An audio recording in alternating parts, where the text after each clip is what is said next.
ধরনের অভ্যাসের মধ্যে সবচেয়ে মারাত্মক হচ্ছে কারো সাথে কথা বলার অভ্যাস।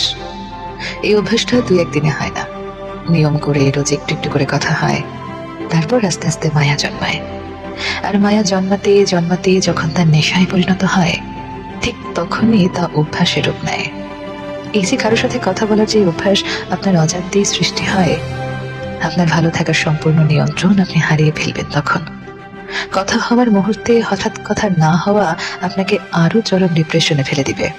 নিঃশ্বাস নিতে কষ্ট হবে, কোনো কিছুই আর ভালো লাগবে না, হঠাৎ মন খারাপ হবে। তার মানে এই নয় কারোর সাথে কথা বলাটা বাজে অভ্যাস।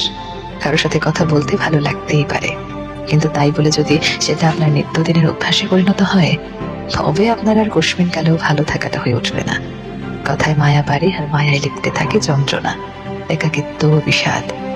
যদি মনে হয় কারো প্রতি একতরফা ভাবে আপনি ডুবে যাচ্ছেন, তবে নিজেকে থামান।